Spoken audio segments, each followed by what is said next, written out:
Hey, good evening, everyone. Welcome to Pittsburgh.NET user group, even for the month. We are part of the .NET Foundation, and you could follow us in meetup.com, pgs.net, and our social links are available there. Today, we're going to look into revolutionary workflow with Microsoft Copilot tools, and we have our seasoned speaker, David, here with us. Hello, David. Welcome. Hello. It's great to be here. Thank you. All yours, if you can share your screen. It's my turn. Okay. Absolutely, man. Thank you. I thought there would be a more flamboyant introduction. You can do it yourself.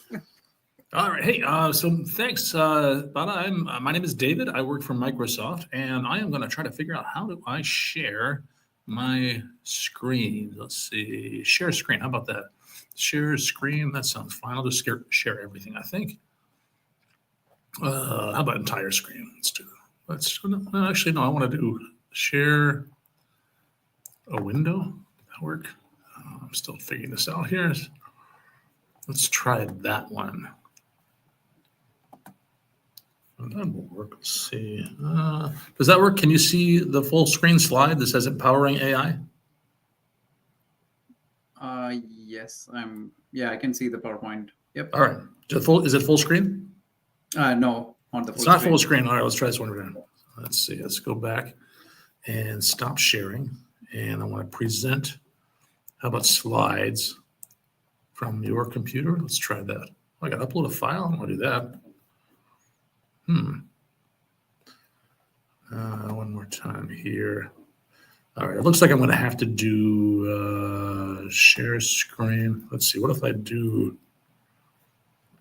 All right, I'll tell you what, I'll just share them not in full screen mode. We'll just see the slides.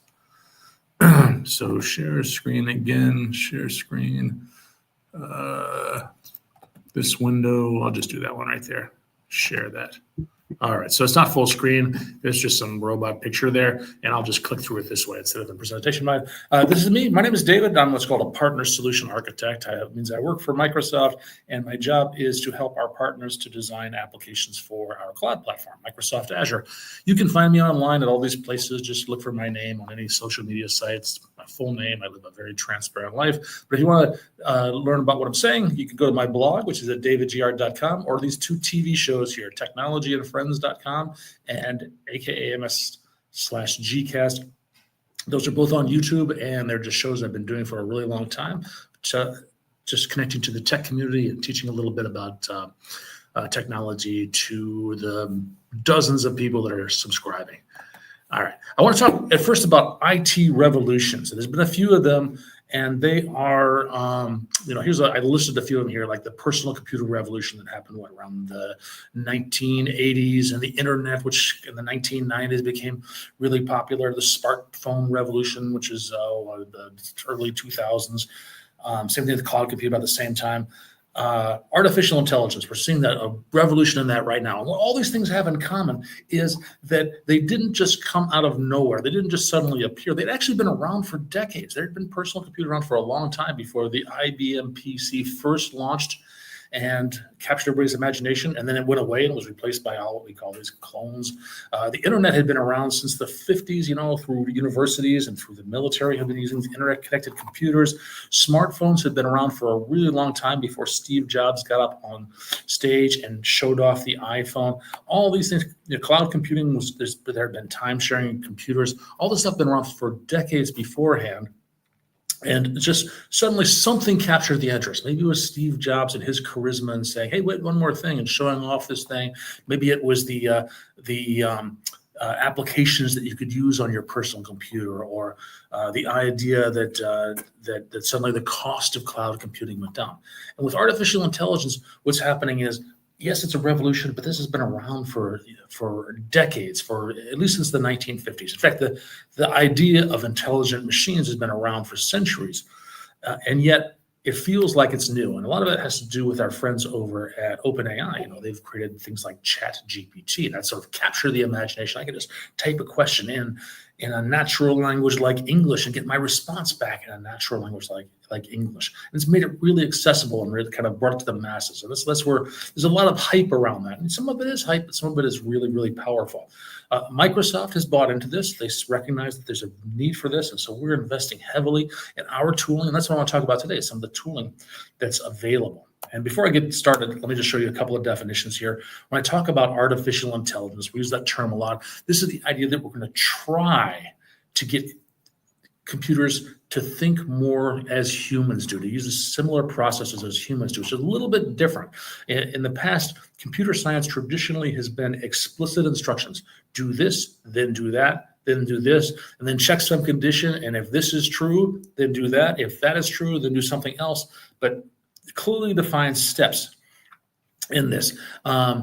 Maybe a few loops will be about much as you get. With artificial intelligence, there's this idea that you don't tell it explicitly what to do. You give it some data, some information to look at, and it figures out the patterns in that data, and it reacts according to those patterns.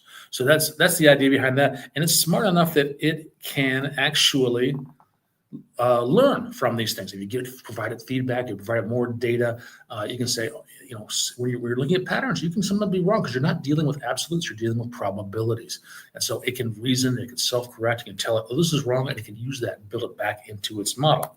A couple more definitions. There's a subset of artificial intelligence called generative AI. And this is what's really captured the imagination recently. And that's the idea that we're going to generate content. That can be text, it can be images, it can be audio. So we feed in a bunch of information, a bunch of data, sample text, sample audio, sample images, and tell it what it is. And it figures out, these are words, and they kind of, these words are similar, and these words are kind of related to each other, and this word tends to follow that word, things like that. And we build something called a large language model. A large language model is just understanding of how language works. I use the term natural language to describe the language that humans speak as opposed to the languages the computer speaks, like Java or C# or Python. The languages that humans speak are things like English and Spanish and Arabic. Sometimes I'll just say English by default because that happens to be my native language. But what I'm really meaning when I talk about these large language models, there are hundreds of them that are supported in Microsoft's tool. And more being added all the time. And we can use these to do things like increase our productivity by generating code or generating letters or generating emails. So if we want to, if we've got something that's been done before, rather than looking up how to do it, we can have the code be written for us, or we can have an email that gets sent all the time. You just tell my boss that the project is ready, but say it in a professional way. That's been done 1,000 times before. Let the computer handle that. We can automate some of those processing. This is things like if we have complex workflows and we want to just have things triggered by other things. One really nice thing to do is to, like lawyers looking at lots and lots of documents. They want to understand those documents. It might be thousands of pages. They want to be able to summarize them really quickly without spending hours, hundreds of hours reading through them all. Let the computer read through them all, a computer that understands the natural language, and then providing a summary for them. Improved customer experiences. Chatbots come into play with this. A lot of people think that chatbots are not a good customer experience because they're not as good as talking to a human, which is usually true. However, they are much better than waiting for 20 minutes or 40 minutes for a human being. If you can get your question answered very quickly by a chatbot, and then get off the line and get on with your life, that is way better than sitting in a queue and waiting for a person to respond. So in a lot of ways, it can be a much better experience than having humans to staff these lines, because it becomes very, very expensive to have human staffing 24/7. And then building creative content, which is you can use it to design your there are tools for designing advertising or for writing letters or things like that, or drawing pictures. Things like that. Here is a partial set of AI tools in Azure. I understand I only have an hour here, so I'm going to go through this pretty quickly. I'm going to go through part of these things, and I'll go into more depth with some than others, maybe the ones that are most relevant, I think, to this audience here. But like one of them is search. There's the idea of search. Search has been around a long time. there were some early search engines like Alta Vista and Yahoo, and then Google emerged as the dominant search engine for a long time. It's been challenged by things like Bing. The thing about these search engines is they're based on keyword searches, where you enter a keyword, you say, I'm looking for kittens. And of course, the internet is full of kittens. That's how it's built. And it'll give you links to articles about kittens and pictures of kittens. And that's very cool. That's very nice. But you really have to know what you are looking for. And that's kind of a challenge. What if I have something more complex than kittens? And what if I don't want to be clicking through all these links. I want to write an article about the domestication of cats in Southeast Asia, for example, something specific like that. Yeah, I could provide a bunch of links to articles, but I want just a summary of those articles for me. And that's where we get into something where the generative AI can come help. And there's a tool called Bing Copilot, and Bing Copilot allows you to just type a message in natural language like English here. So I got one here, suggested outline for a presentation on artificial intelligence, and it'll create an outline for me here that maybe I can turn into a PowerPoint deck. And I may or may not have done that when I first created this presentation, something like that. So it can accelerate that whole process of thinking about it. It might not be exactly what I wanted, but it's a good starting point for this.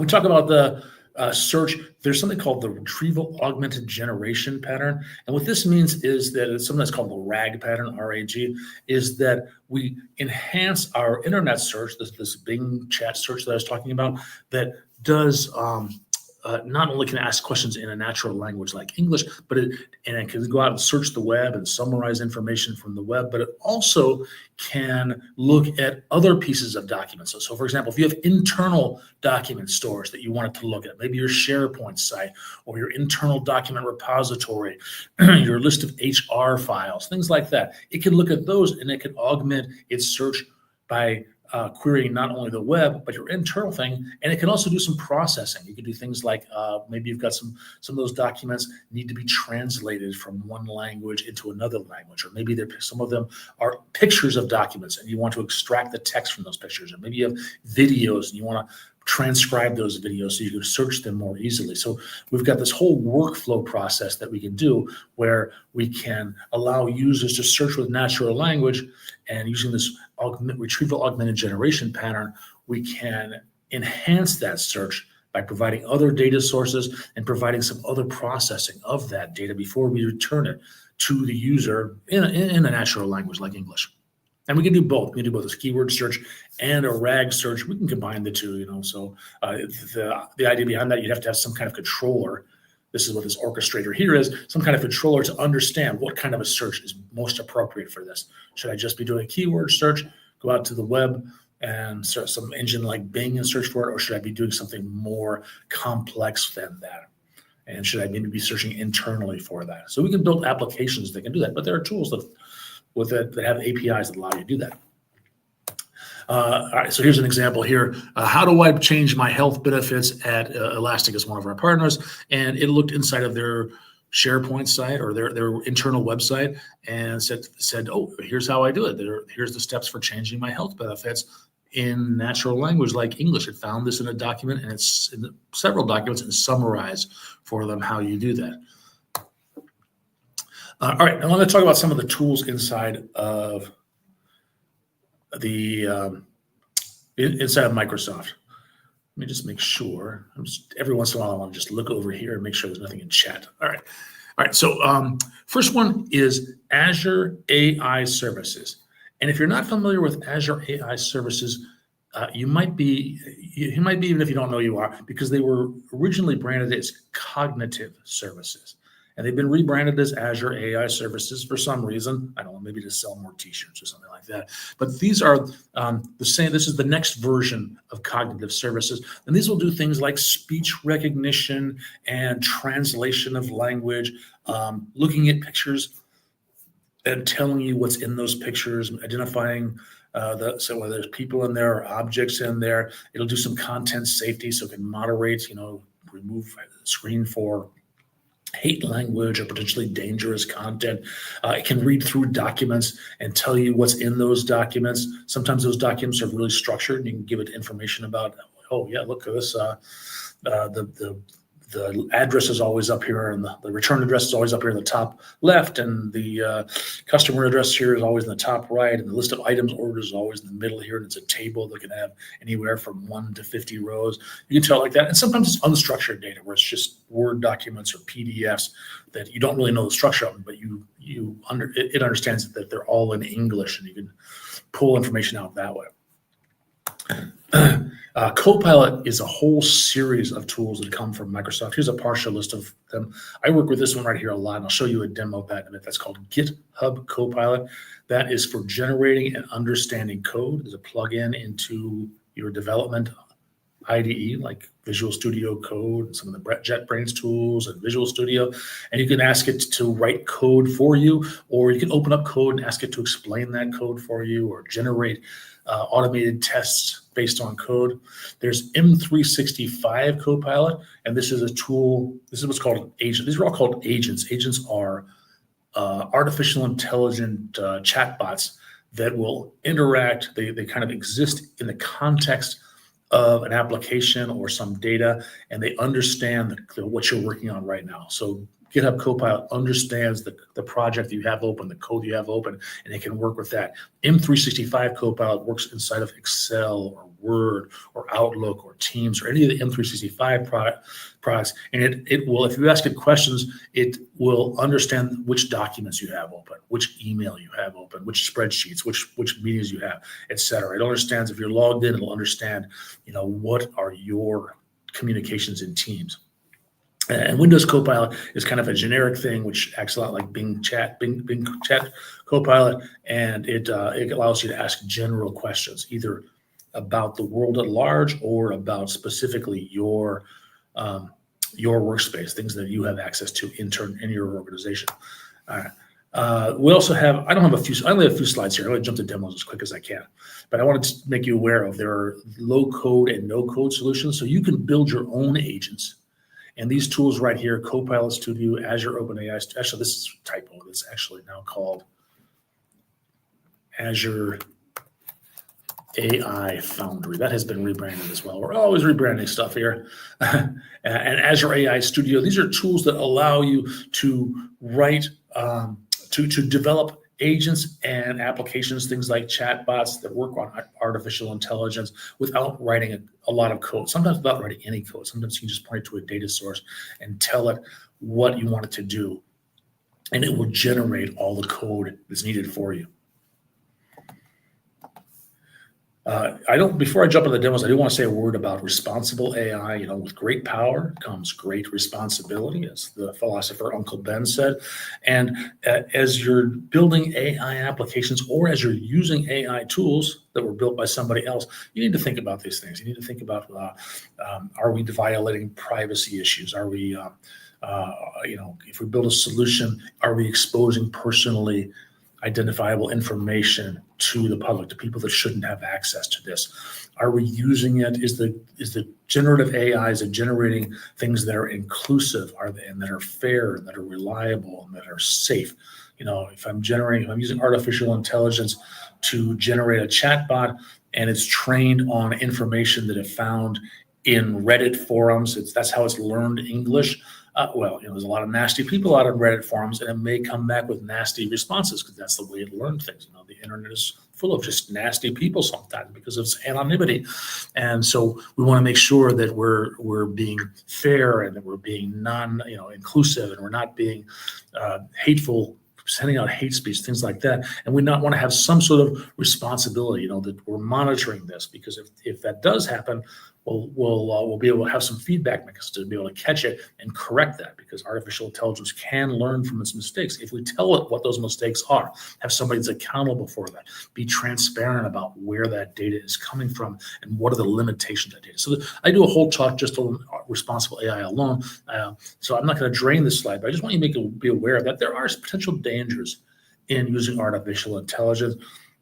And you can mitigate those dangers by putting safeguards or guardrails in your AI applications that take into account all of these principles of responsible And then this slide here, I always show this one here because people ask questions. I'm using this agent and I'm telling it, I'm pointing it at my internal SharePoint site. I'm asking questions about my HR policy or my payroll policy, and it's using that. It's answering that question and generating a response. But is it now stealing my data? Is it going to be using that data to maybe build into its large language model? And the answer is no. That with the tools that I'm showing you today, that those the data that you send for your prompts to ask questions in these tools, it's only saved just to create a history so that you can ask follow-up questions. It's not stored long-term, and it's not built back into the model, and it's not exposed externally. These are the things that are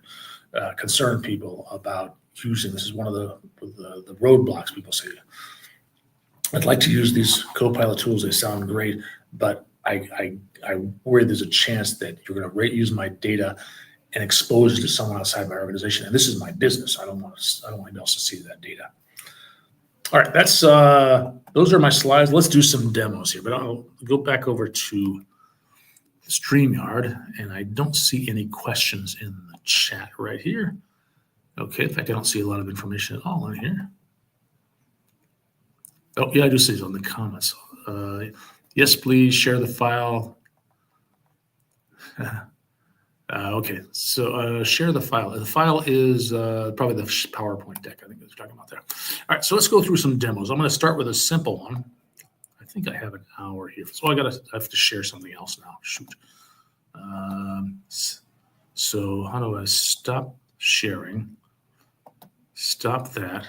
And then I got to share something else. Present, share a screen. And this time I will share an Edge tab, or I'll share a window, and the window will be Microsoft Edge. Let's do that here. And all right, there we go. So let's start with one of these things, designer.microsoft.com. This is a really nice tool here. It's just for designing, for generating images. You can actually generate posters or social media posts. There's some really, what did I just do there? It just flickered on me. Okay, make sure can you guys see that screen? I'll go back over here, look at the comments. You can see the screen, right? Yeah, it should be fine. Okay, great, thanks. Okay, just double checking. I don't use StreamYard very often. So, all right, so what I can do here is I'll just click on images here. That's kind of a generic one. The rest of them are really specific ones. And I can put in here, I just describe my image. I can tell it what size I want. The default is 1024 by 1024. But in here, they've even got a suggestion, a colorful animal or object or a playful or serve, blah, blah, blah. I'll just say, how about an alien in a tuxedo drinking coffee on the moon in the style of Van Gogh. The more specific you can be with this description, the better, the more closely it's going to match. And by default, it'll create 4 images for you. You can see that there are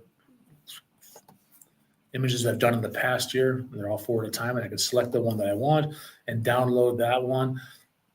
It takes less than a minute to do that. And so here we go. There we go. So they're all in the style of Van Gogh because they have this starry night in the background. He's on the moon. He's drinking coffee, wearing a tuxedo. These are all pretty much exactly what I wanted, and I can pick the one that I want and download it. I can actually go and edit it. I never have edited that before, but download it. And in fact, if you look back at my slides. I can't alt tab to my slides, but you'll notice there were pictures of robots on there that they kind of look like photographs. Those were all generated using Microsoft Designer. I thought, I need something that looks like this, and I'll keep have this theme of robots on here. And that's right. So you can see this one right here. And you can see the picture wearing a pirate hat on a ship navigating a sector in the style of a comic book. So I've made them all in the style of a comic book, and I think that might be the one that I picked, right? I think this one right here is the one that I picked for my first slide right here. So I have a bunch of these that were all created using Microsoft Designer. Nice tool right here for doing this. The next thing I wanted to show you is, let's go into, how about Outlook right here? I'll come into here. And I will say, I'll create a new email. Oh, darn it! I gotta do this. I'm going to alt tab a lot, I got to change what I'm sharing my screen. All right, hang on a second. Stop sharing.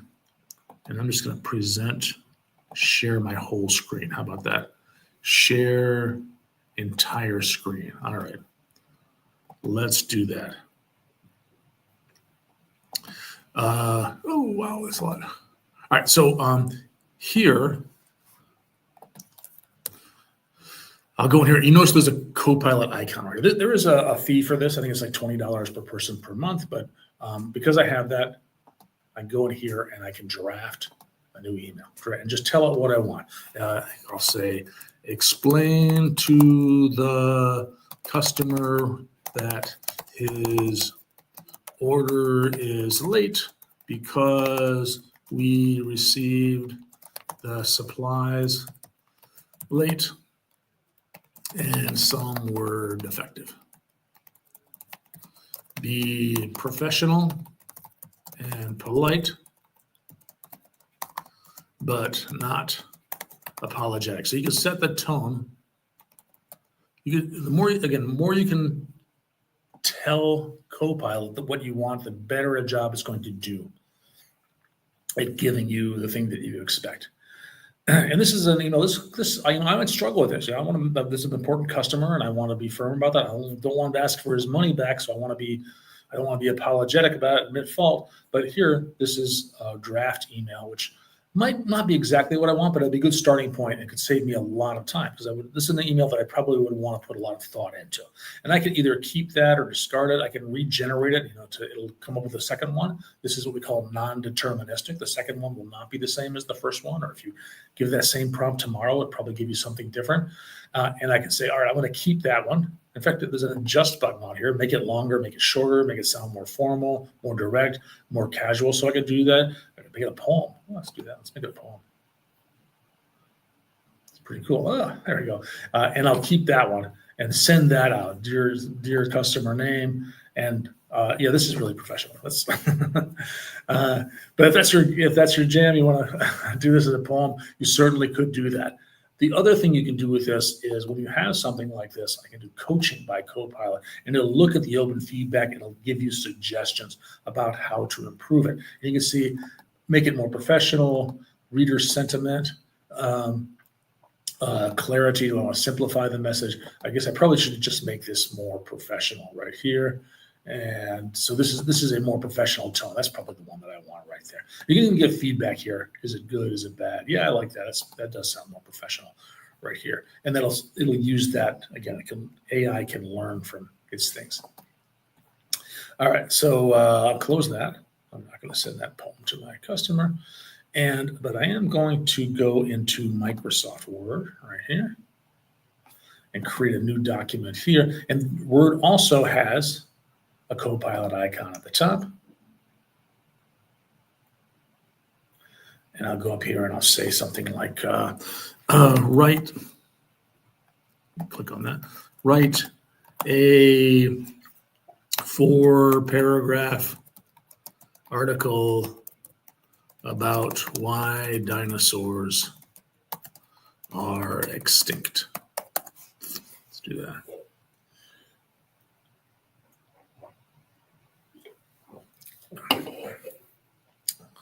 And there it is, 4-paragraph article.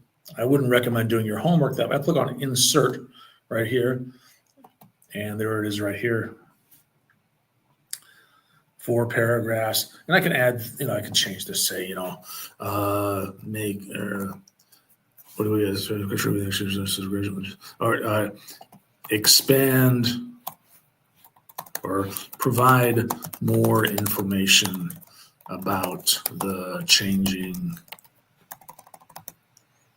climate, because I noticed that it looks like I have a spelling error. That's okay, but this thing said something about the gradual changes climate.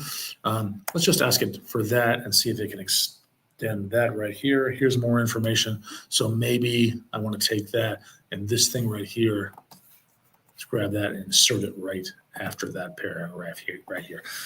So again, this I think there's an ethical issue here if I were to suddenly publish this put it on my blog or submit it as homework and pretend that it was my own.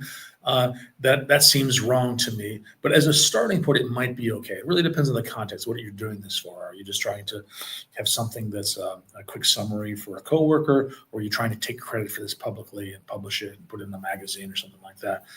There is an ethical issue where I draw the line. And I do a lot of this with, I do have, let's see if, I will use this tool to create an outline and then start with that outline. And sometimes I'll use it to I'll write something and then I'll ask it to critique this article and make it more appropriate to a 5th grade audience. Something like that. And it'll provide some feedback based on that right here. And I'll just change the tone of it right here. And maybe it'll clean up my grammar as well. The grammar is already built into Microsoft Word. We've got tools already there for doing that. But still, it can do style things like making it sound more formal, more casual, more funny, things like that. Those aren't built into Word. That's part of Copilot. It takes artificial intelligence to do that. What else we can do? Oh, let's do PowerPoint. Actually, I was using PowerPoint here, and I gave an example of it here. I can go here, right off the bat. I open up PowerPoint, create a presentation, and with File, add a slide. I think if I say create a new presentation, it'll open with Copilot right here, and it'll say, all right, create a presentation about, what's a good topic here? The history of professional wrestling. How about that? I did this recently with, I'm doing a presentation. Somebody's asked me to do a 10-minute presentation about anything I want. I said, well, I play a lot of pickleball. I want to do a presentation on pickleball. And I just opened up PowerPoint and said, show me a 10-minute presentation on pickleball. And I created the draft for me. And I didn't like some of it. I got rid of some of it, but it looked pretty good. So let me do that. I'll just do this here, generate slides. And that wasn't a whole lot of information I gave it, so it's going to guess at what I wanted. And once it, put some pictures in there. Maybe I like the pictures, maybe I won't. Maybe I like the style, maybe I won't. I'll probably want to tweak this a little bit before I actually deliver it. But as soon as it's done, there we go. So that's, now we see I have actually some slides here. And at F5 here, you can see that's pretty nice looking slides, which may or may not be exactly what you want, but if it gets you 80% of the way there, that's pretty good. It's a real time saver. Right here. Okay. I'm going to keep on looking back, see if there's any questions. Can you ask for somebody else? So Tattletale said, can you ask for a starting story for a beginning Dungeons and Dragons character? Yeah, let's do it. Sure you can. So you want if I went into Word, actually, so I can do it in Word or I can do it in, here's Windows Copilot right here. It's in my taskbar. Just open that up. Or I can just it's also built into my browser as well. I'll come in here. Here we go. And this one here, so this one, it actually has two modes, web and work. The web one is generic. It goes out to the web and finds anything on the public internet, and that would be appropriate for this one here. So I could do this in Word, in 365 Copilot in Microsoft Word, or I could just do it here and copy it into whatever I want. Write a story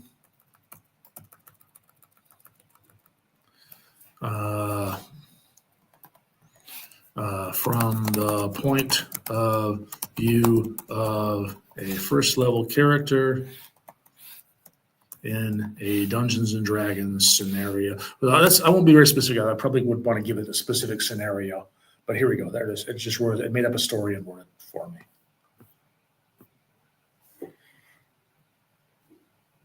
And you can decide whether or not that's exactly what you want. But if you want to tell a story to your kids, and you probably want to make it, depends on their age, you might just say not too scary, or That seems perfectly fine for using this thing right here. If you want to sell it to a magazine, probably unethical.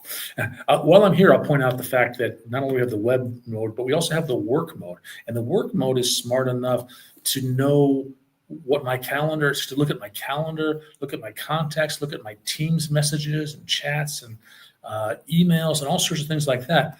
And I can ask it questions about that. So I can say things like, I need to plan my day tomorrow. What do I need to do tonight to prepare? Something like that. So then you can look into my calendar. I can't remember what I'm doing tomorrow, but it's going to tell me in a second. And so here, so I've got, for one of my shows, I'm interviewing Laurent. I've got a meeting with, to talk to someone on my team about an upcoming partner engagement. All these things here. I'm delivering another user group presentation in person tomorrow. And so here's the key emails and messages. Here's the part I really like. I want to review the meeting agendas, confirm the attendance. This is probably the big one. Prepare for presentations and set reminders. So this is pretty good. It even had links to some of the calendar invites here. This is pretty nice. So this understands things like that. I'm able to it understands things that are inside of my organization, personal emails, and I'm lucky I didn't do anything embarrassing tomorrow for this demo. But things like that, that's really cool. In fact, I have another demo here that I wanted to show you, and it involves, let's see if I can find it here, a Teams meeting. If I go into let me go to Microsoft Teams right here, and I have in here, let's just do this. If I start a meeting, I'll just create a brand new meeting right here, meet now. And hopefully this will work even though I'm running StreamYard. Let me try this.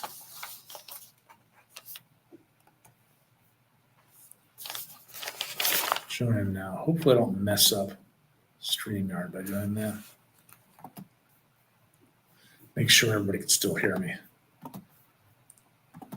Can you all still hear me? Yeah, it's all good, Dave. Okay, and you can see Microsoft Teams right here. Okay, I'm in this Teams meeting. Teams has, as long as I say either start recording or start the transcript, I'll just start the transcription. That's all I really need. You need to ask me what language I'm speaking right here, which is kind of cool. And in here, what I can do is, once it's transcribing,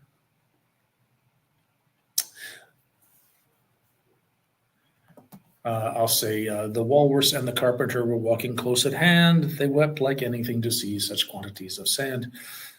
If this were only cleared away, it would be grand. Imagine if I joined this meeting late, I didn't know what was being talked about. I can go into Copilot and I can say things like, summarize the meeting so far, right here. And hopefully it happens fast enough. Oh, I can go to where. So I need a little bit more. Please try to get in a few minutes.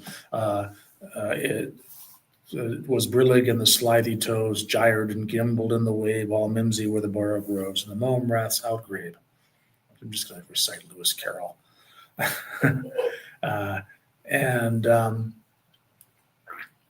How about once upon a midnight dreary, while I pondered weak and weary over many a quaint and curious volume of forgotten lore, while I nodded, nearly napping, suddenly there came a tapping of a sudden gently rapping at my chamber door. All right, let me see if that's enough. Summarize the meeting so far. I might need more information than that.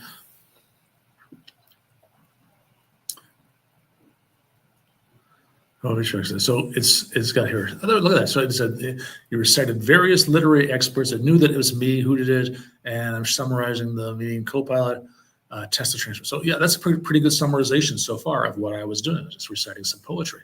I'm gonna go ahead and exit that, and I have a meeting that I wanted to show off here, and I've got to go to. I have a link to it in my GitHub. If I find this, I think it's right in my here we go. I have a link to There we go. This is recorded. This is a demo that my friends and I recorded. We recorded the pretend meeting.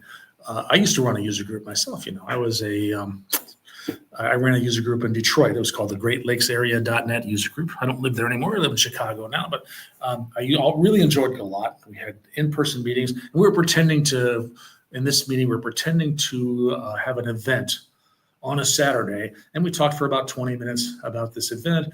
And in here, we could just ask a question. It actually has a few suggested prompts in here. So it looks at the recording, it knows, and it says, okay, what are we talking about? We talk the conference venue, the food options, promotion and marketing. I can do that, or I can ask specific questions. What are David's action items? Right here, you notice also there's timestamps in here. Go right to this 7:03 mark, 7:33 mark when we talked about what are we going to do in the next meeting.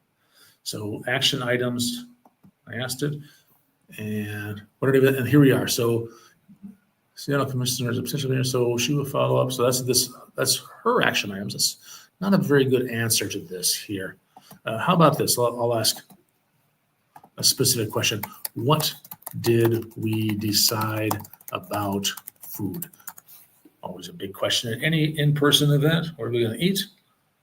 How are we going to get it? And this is where we're going to go with pizza. Also offers salads and sandwiches, a variety of options. And if we want to know exactly when that, go to the look at that. That goes right to the section when we talked about that, if we want to get even more detailed about that. This is really, really cool. And I use this a lot. One, if I show up late for a meeting, I want a quick summary of what happened so far. And also, because I have so many meetings on my calendar, sometimes I can't attend them all. And I could go back and watch the recordings, but I don't even have time for that. This saves me a ton of time. I say, just tell me a quick summary of what that meeting was. And if it sounds like something that I really need to watch, then I can watch it, or I can ask follow-up questions. Really, really cool thing. Here, all right, keep going back here. Let's go back to here. Okay, so let's go. The other thing I want to show you is Visual Studio Code. And it has, let's do this. File, open folder. Let's see, how about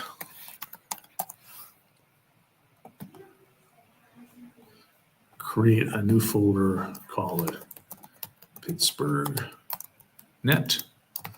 How about that? Select this right here. Do you want to save? Yes, I do. I do want to save that.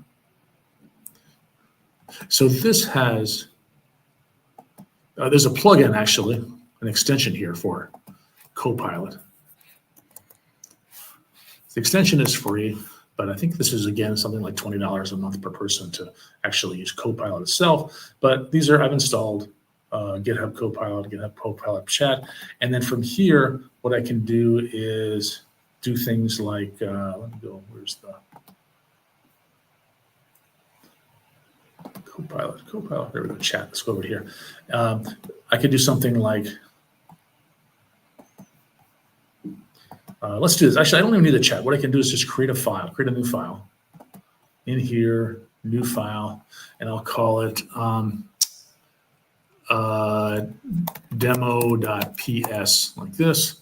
And in here, because it's .ps is the PowerShell extension. I think that's what PowerShell extension does, isn't it? Pretty sure. And I can do things like just start, I'll start typing. I'll just say $Jan1, or $Jan equals 1, $Jan, or $Feb equals 2, $March equals 3. Maybe PS isn't the extension for PowerShell. I'm surprised it's not giving me some information. $March. Oh, there we go. So it's starting to get here. It's starting to get some intelligence here. No, our APR equals 4. I expect it to be.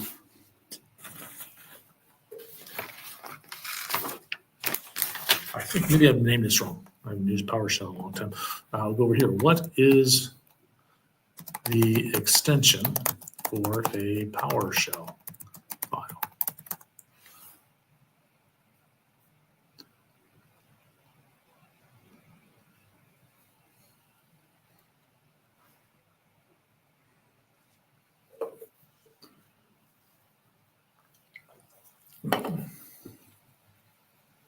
Why is that so slow? Am I on the internet? It says I am. Here we go. .ps1, that's why. So let me rename that. Somebody in the chat want to probably answer that for me. So there's my problem. All right, so now it knows it's probably, you see the color coding is coming up now. And I can do some May equals 5. After a while, it should start. You see it now, it started to just figure this out. Oh, there's a pattern here.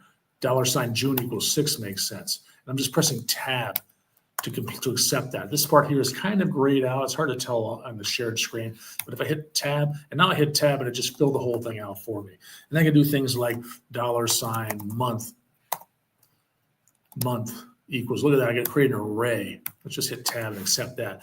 That's pretty good. I can do, it's starting to suggest things. It's guessing at what I want. In fact, there's 4 possible suggestions here. Let's do that again. Or here we go, right here. Tab like there, a for each loop, which is going to output this stuff here. This is the output that I should expect right here. So this is all kind of cool stuff.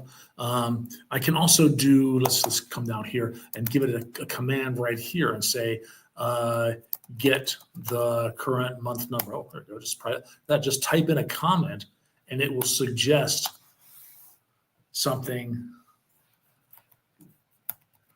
that will solve that comment. Tell it what code I want to write. So now it's actually writing code for me and thinking about what's the next logical line here. This is really, really powerful stuff. If I have this, let me see, let me do the same thing for, well, let's do something for Azure because I work in the cloud a lot. And I have, let's say, I'll say, let me get rid of all this stuff here.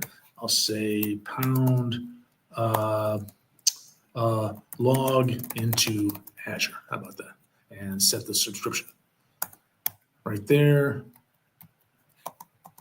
and right here. Now it doesn't know my subscription ID and doesn't know all this stuff here, but I can replace that with what I want here. I can say create a new resource group and it'll write the code for creating a resource group. It's guessing that I wanted it in here, and then it's thought, oh, probably wants a storage account. That's a really popular thing. I can do that, and things like this, where it's actually, first of all, if I put a comment in, it'll write the code for that, and then once I start getting code, it starts thinking, what's the next logical thing the person will do? It'll start writing code for that as well. And again, it's not exactly what I want. I probably want to name that resource group something different. I might want to put it in East US 2 maybe. Something like that. But if it gets me 80% of the way there, that's a lot of code, especially if I'm not that familiar with PowerShell, which is really nice. In fact, I did this I had to recently, my last project I did a couple months ago was I had to create an Azure AI search service and an Azure Open AI service and Azure AI services, and I needed to combine them all together to create an application that would query a bunch of documents and videos and return, allow the user to ask questions in English and return the answers in English from this document. And I had to do it all in Python. Well, I don't know Python at all, and I really don't know a lot of those other tools very well at all, but I could use this tool right here. I'll just close this and say, give me a starter. Write a Python program to connect to Azure AI Search and send it a query asking about, I don't know, HR benefits. How about that? And just tell this, and it's generating code for me. Right here, Python code. Again, it might not be perfect. It's not a pilot, it is a Copilot, but it's pretty close to what I might want. All right, that's pretty cool right here. Let me slip over. Oh, I'm almost at the end of the hour. Let me see. I want to show you the Excel stuff. And again, I'll just keep on looking back in here, make sure there are no questions in the chat. Comments are longer than the code. Yeah. Again, it might not be the way you write the code. You probably want to tweak it. But if it gets you part of the way there, if it's you 80% of the way there, that is pretty awesome. And usually it's more than 80%. I want to go into Excel and show you this demo here. And I downloaded a couple of files. Let's see, they're right here. So let me just open up this one right here. And what I want to do is here, this is actually the 2022 Argentina World Cup team. That's their roster, names on the left, and some statistics over here. The ones I'm concerned about: dribbles per minute, interceptions per 90 minutes, or dribbles, interceptions, and tackles per 90 minutes. What I wanted to do was to say, highlight the name, this column here, if this column is greater than either this column or that column. So not a super complicated thing, but not a simple thing at all. And I can do that with Copilot right here. I can ask a question. Oh, you know what? Actually, I have to have it in autosave. It won't work unless it's in autosave. So let me do that first. And what I mean by autosave is it has to be in OneDrive. So what I'm going to do is I'm going to take this here and copy it into my OneDrive. Looks like I have OneDrive open right here in temp. And let's do that. I want it to be in my Microsoft OneDrive. In temp. And here, let me just get rid of those. Put them in here. Okay, so now this is the one. Did I close this? I did. All right, so I want to make sure it's in here, and I want to make sure autosave is on. So if you have it in OneDrive, you have this option to autosave, and you don't have to hit save every time. You can just turn that on or off. This has to be on for Copilot to work. Click on Copilot right here, and I'll say something like, hi. Oh, that's the wrong one. I wanted the other one. This one, FIFA. In Copilot. And I'll say, highlight the player name if the, what is it here?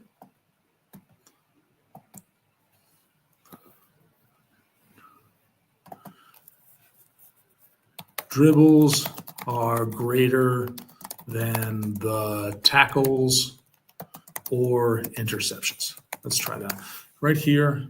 And I happen to know that it's conditional formatting is the way you do this.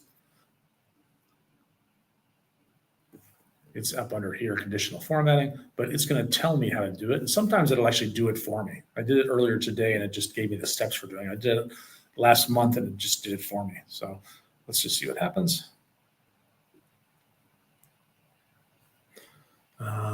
So it wasn't going to be able to do it for me, but it's going to tell me what the steps are. Then I want to go into, it tells me go into conditional formatting and say new rule, enter this formula right here. Without the period. Oh, I don't have a mouse, I have a trackpad. I hate trackpads. All right, so copy that, Control C, and go under conditional formatting. Actually, I need to highlight this right here first. Highlight the player name right here. And then for that, I say conditional formatting,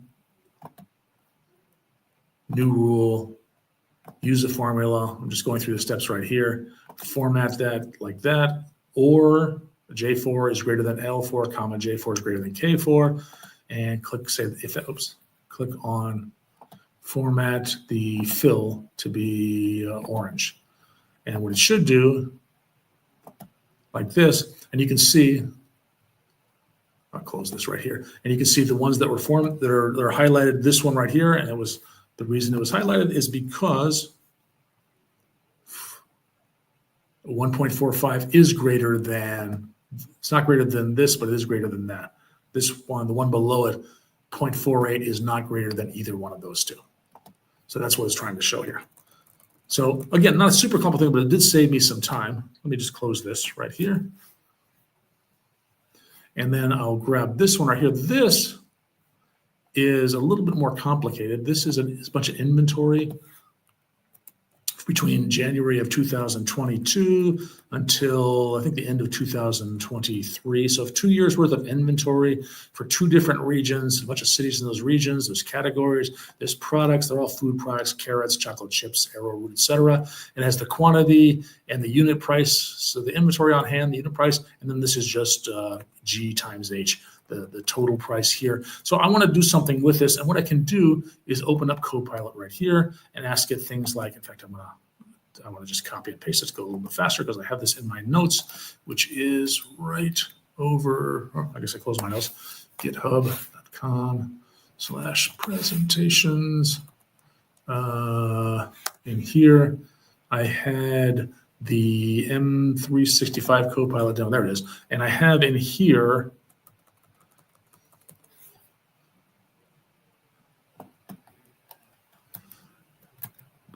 let's go back over to this Excel. I can put something like this. Show the monthly total value for each region over time. The price for each category will be aggregated by month and displayed in a line chart. Let's try that. Generate a line chart from this data right here.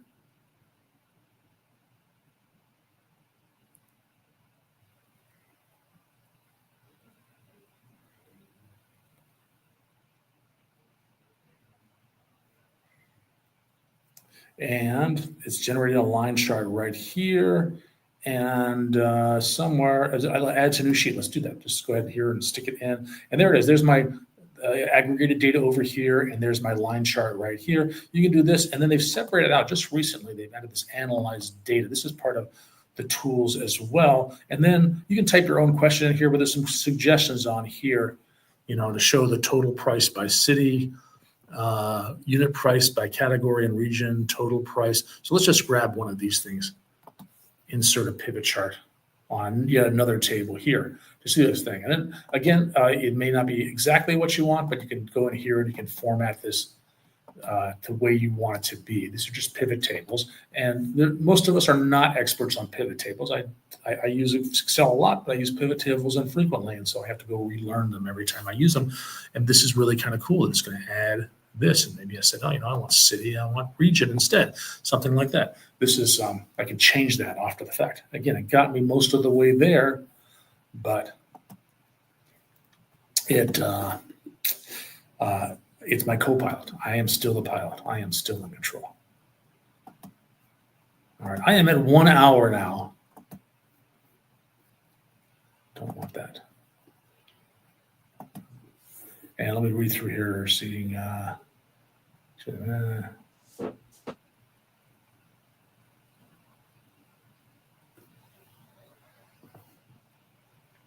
is this the 1 hour presentation? Help me out.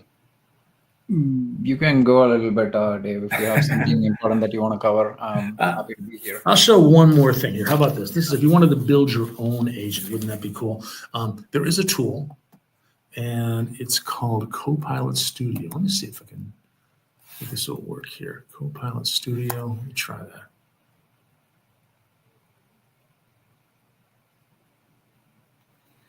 I have a bunch of accounts here, so I'll make sure I log into the correct account. Right here. And so this is kind of cool. If I wanted to, let me go to the home here. I created one earlier, but you can come in here and you can create a Copilot Studio. This is a no-code situation here. You want to, if you don't write any code for this, you can just create something that does like a travel agency or financial insights, website Q&A would be a nice little chat bot that you wanted to create. And so you can do like things like give it a name, pick user group, and change the icon if you want to. Answer common questions about your web. Why don't I just say answer questions about David's opinions. Do not ask about cats. How about that? Oh wait, no, actually I wanted that down here. There's no maintain polite professional tone while assisting. That's fine. And down here, instructions, do not ask about cat, or do not answer questions about cats. So just something you can say that's off limits. I don't want anybody talking about that. And I mean, cats are fine. I don't really care. I'm just going to pick something. And then I want to add some knowledge to this. I want to be specific of this. So I'll provide some knowledge here. I'm going to go to a public website. And the public website I'm going to choose will be my own blog. Right here. I'll add that like that. Okay. And go ahead and add it right here. And it's going to look at Microsoft. I don't want to look at Microsoft. Let's delete that. So just going to get everything from my website right here, and then I'll click on create. And that's just a little wizard that can create this thing for me without any code at all. And so right here, if you look at my website, here, I'll bring it up right here on the slim chance that you're not subscribing to my blog. I have in here, I've got interviews with people. I've got some personal stuff, things that I was grateful for last week. I've got a review of a play that I saw recently, a review of a concert. I've got some technical stuff on here. Here's an article about how to create Azure AI services, step-by-step instructions, and another article about OpenAI service. So some of it's technical, some of it's personal, some of this is videos.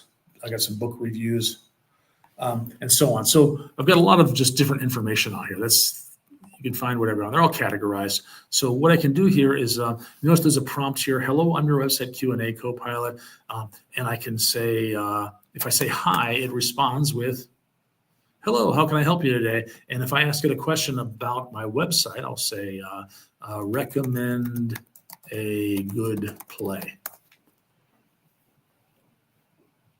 And based on the, I'm going to show you my music performance. So that's not, it does have Smithereens and Marshall Crenshaw, which I do have at that. Here we go. And so right here I have, if I open that up, it should be, yes. So the Smithereens and Marshall Crenshaw, I saw a concert that they did. So it's saying, in my article, I actually enjoyed the concert. And so it's saying that's a good one right there.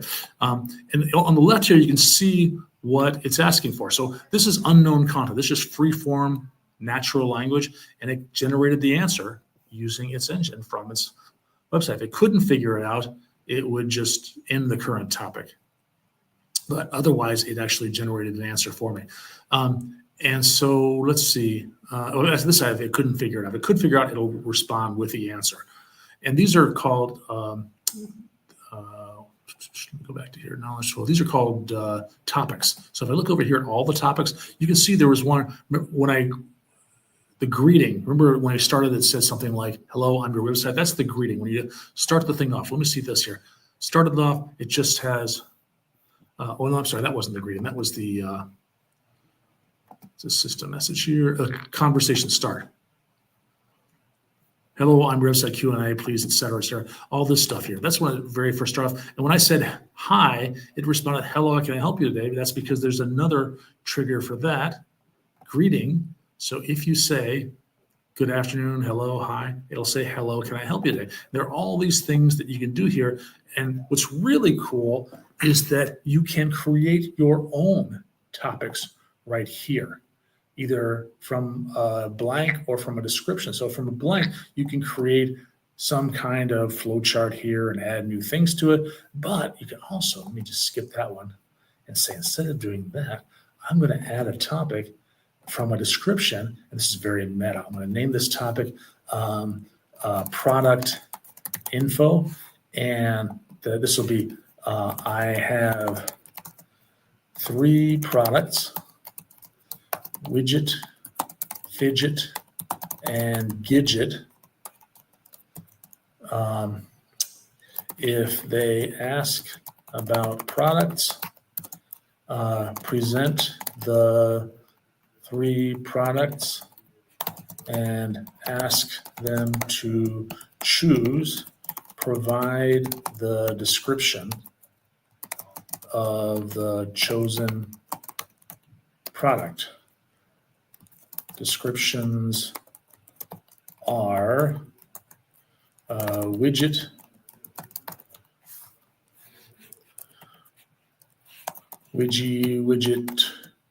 widget, fidget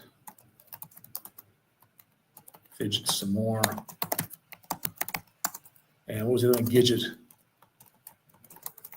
Gidget was a character in an old 60s, bunch of a series of 60-minute movies. So, and let's go ahead and create that. And what that'll do is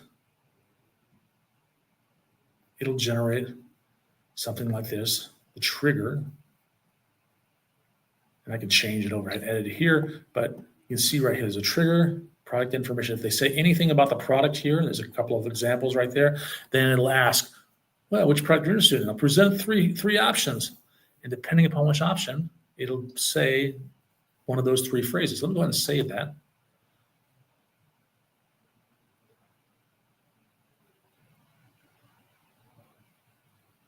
Right here. And so give me information about products. And right here, hopefully that trigger will say, yeah, look at this. Which product you're interested in, widget, Gidget, or Gidget? I'm interested in Gidget. And there it is. Pretty darn cool. So I could build really complex things in here, and I didn't have to write any code to do that. And in fact, I'll go back to the home here. If I wanted to create a brand new agent. This is even more meta. I can just come down here and say, create an agent that lists products and descriptions and allows the user to ask questions about each product. I can say descriptions are found in this database or something like that, or on this website. But if I just do that, it'll probably create something that isn't perfect because I didn't give very much information, but it will create an agent for me, and that might be a good starting point for me. So you can create your own agents. So cool. It's asking me 4 questions. The name for your product info basis. I'll just say yes. Product info bot sounds fine. Yeah. So I'm not quite done yet. It's going to walk me through this. And let's find this. First, let's define the bot should do. For example, provide detailed information about what should product info bot do. I did say that, provide detailed information about what various products and answer queries. Yes, that's correct. Let's just do that. Control V. Oh, I spelled provide wrong, but oh. It's pretty smart. Let's refine the guidelines for example, ensure responses are clear and concise. Be polite and concise. How about that? And all of these things you can configure after the fact. If you want to, if there are any knowledge sources that you'd like to add. So what's a good knowledge source? I'm not sure if I can do something as generic as Amazon.com, which has millions of products, but we'll see. We'll see if that works. Do you have any more modifications to it? No, I don't. That's good.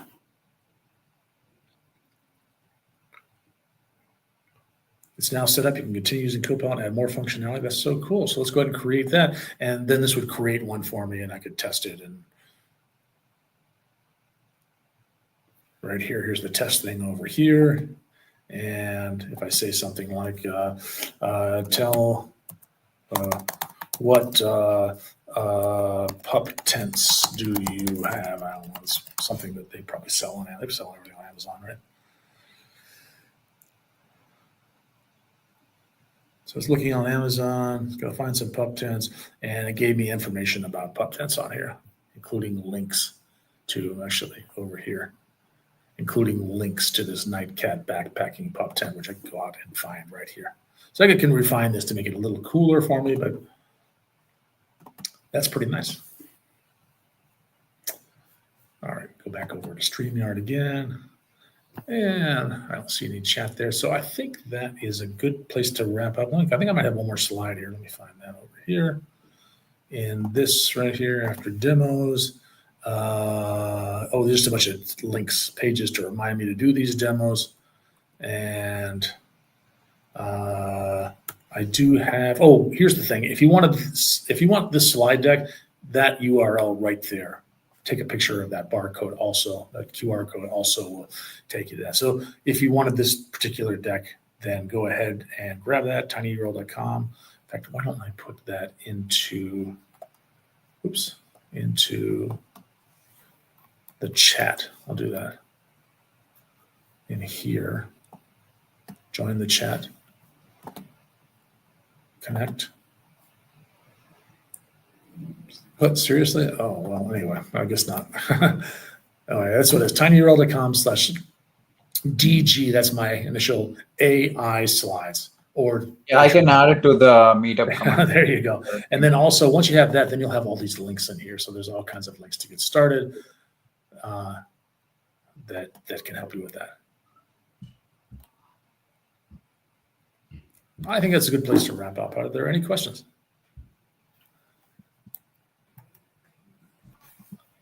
I'm going to stop sharing my screen. Stop sharing. Okay, I don't see any questions, and a lot of thank you, and they appreciated your. Oh, thank you. So thank you, David, for taking time and walking us through, and that's pretty much walking through all different tools Microsoft has to offer at this moment. My pleasure. Yep. Thanks everyone for joining us. We'll see you again next month with another topic. Thank you all. All right. Thanks, Father.